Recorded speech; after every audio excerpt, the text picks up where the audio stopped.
میں گفتگو کا آغاز کرنا چاہتا ہوں اور مفتی صاحب آپ سے گفتگو کا آغاز کرنا چاہوں گا۔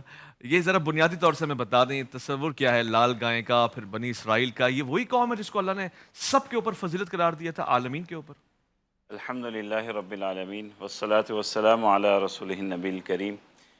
بنی اسرائیل کی فضیلت کا تو قرآن مجید میں ذکر ہے کہ وَلَقَدْ فَضَّلْنَا، کہ ہم نے انہیں فضیلت دی تھی، اور پھر آگے چل کر اللہ تعالیٰ نے خود ہی بیان فرما دیا کہ ان تمام فضائل کے باوجود کہ اتنی انبیاء عطا ہوئے، اتنی کتابیں عطا ہوئی، صحیفے عطا ہوئے، پھر اس قوم نے اللہ کی نافرمانی کی وجہ سے اور اللہ تعالیٰ کی اطاعت کی پہلو تہی کی وجہ سے اور انبیاء کی ایذا رسانی کی وجہ سے اپنے آپ کو اللہ کا مقبوض کہلا دیا۔ پھر قرآن مجید میں جو ہم پڑھتے ہیں غیر المغضوب علیہم، کہ ہمیں ان لوگوں کے راستے پہ مت چلائیں جن کا آپ کے اوپر غضب ہے، تو پھر اللہ تعالیٰ نے وہاں اشارہ اسی قوم کی طرف کیا۔ تو فضیلت سے ان کی ابتدا ہوئی، انبیاء اللہ نے انہیں عطا کیے، کتابیں عطا کی، مگر اپنے اعمال سے یہ جہاں جا کے ٹھہرے وہ پھر غضب ہے اللہ کا۔ تو اللہ تبارک و تعالی محفوظ فرمائے۔ اللہ کی نافرمانی، انبیاء علیہ السلام کو ایذا رسانی، یہ ایسے کام ہیں کہ اللہ کو ناراض کر دینے والے۔ تمام فضائل کے باوجود بھی پھر وہ قوم اس حد تک گر سکتی ہے کہ پھر مغضوب علیہم ہو جاتی ہے۔ اب گائے کی جو آپ نے بات کی، گائے کا اس قوم سے رشتہ بہت پرانا ہے۔ قوم فرعون کے زمانے میں، یہ فرعون کی وہی تسلسل ہے، تو وہاں گائے کو بڑی اہمیت حامل تھی۔ فرعون کے بارے میں یہ ہے کہ جو اچھی گائے اسے نظر آتی تھی وہ اسے پسندیدہ کر لیتا تھا اور پھر عبادت کی طرف چلا جاتا تھا۔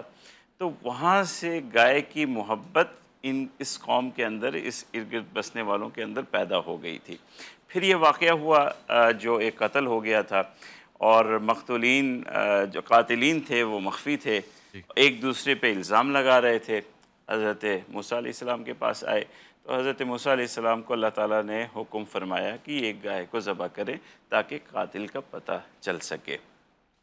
وہاں بھی اللہ تعالیٰ کے حکم میں یہ حکمت تھی کہ ان کے دل میں گائے کی محبت پیدا ہوئی ہے، ہاں بچھڑے کو یہ بوجھ چکے ہیں۔ جی جی وہاں امتحان بھی بچھڑے کی صورت جی میں آیا، گائے جی کی صورت میں۔ جی پہلے فرعون سے محبت چلی، جی پھر بچڑا دیکھا بولتا ہوا، اسے معبود بنا لیا۔ تو جی گائے کی محبت تو ان کے دل میں تھی ہی، ہاں تو پھر اللہ نے اس محبت کا سدباب کرنے کے لیے کہا کہ اپنے ہاتھ سے اسی کو ذبح کرو جس کو معبود بنایا تھا۔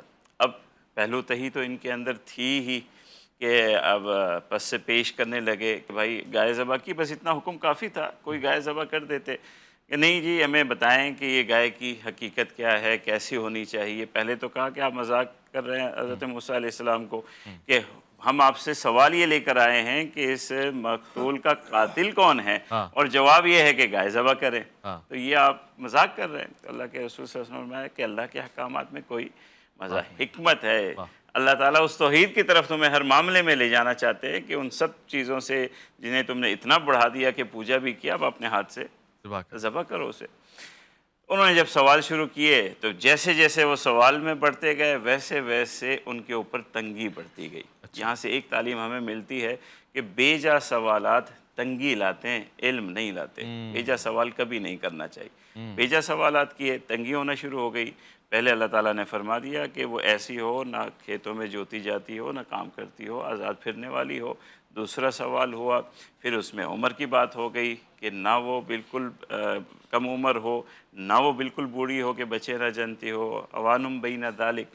پھر اس کے بعد رنگ کی رنگ کی بات بات ہو ہو گئی، اور رنگ بھی پھر اللہ تعالیٰ نے ایسا لیا کہ جو پورے علاقے میں ایک ہی تھی، اچھا اور اس میں بھی اللہ کی رحمت تھی۔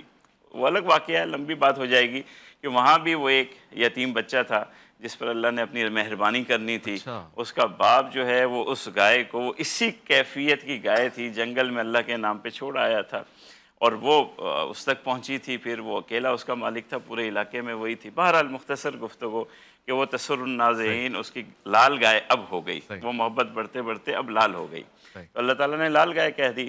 اس میں ایک بات ذہن میں رکھیے کہ یہ اللہ کی پسندیدہ نہیں ہے، اچھا یہ ان کے سوالوں کے جواب میں اللہ تعالیٰ سختی برتتے جا رہے ہیں۔